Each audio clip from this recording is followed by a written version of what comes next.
Môžem mať rád, koho chcem. Koho chcem. Takže toto poviem, úloha ženy, matky, to je tá vaša úloha. Ak tam máš hnojovku, močovku, ak tam máš niečo, čo tam nemáš mať, prosím, očisti to. Prečo? Lebo ten muž to vypije všetko. Vieš, čo sa stane potom? Vypije, prepáč za výraz, vydlávi, vygrca to všetko, aj s tebou von. Len otázka času. Iba ak tam nájde čistú vodu, vtedy budeš pre neho priťažlivá do konca tvojho života. Inú nádobu a dokonalejšiu Boh nestvoril, alebo nepoznám. Ak je niečo, povedzte mi. Myslím, ženské srdce je najkrajšia a najlepšia nádoba na lásku. Ženy, Boh vás stvoril pre materstvo, som si istý, všetky komplet.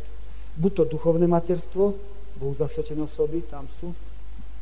Telesné materstvo, to sú matky, ktoré rodia deti. Alebo nevydám sa a nejdem aj za reholnú sestru, ale zastupuje matku všade, kde je chýba, pri starých, chorých, opustených. Ale určite tá Boh stvoril pre materstvo. V všetkých troch týchto pozíciách sú svätí a sväté. Muži majú ešte jednu viac, kňazstvo. Ale prosím pekne, toto sú povolania, 3 druhy materstva. Ktoré je tvoje? No to ja neviem. Ale som si istý, že Boh ťa stvoril pre materstvo. Môže byť aj 4., hej, ale toto ťa neuspokojuje. Čo to je? No to 4. Štrikovanie rukami, jazykom, papučky, televízor, kavička, cigaretka. Toto ťa neuspokojí. Toto nie je materstvo. Žena, matka je stvorená pre materstvo. Tak, jak táto svieca. Svieca pomaličky svieti, stravuje sa, umenšuje, ale svieti. Zhasne elektrika, prosím, nikto sa nepotkne o schod vďaka tej svieci. Svieca nevykrikuje, ja sa spaľujem, zmenšujem. Svieca svieti, spaľuje sa a to je zmysel a význam, svieca. Keď sviecu skrijem do šuflíka, čo z také svieci?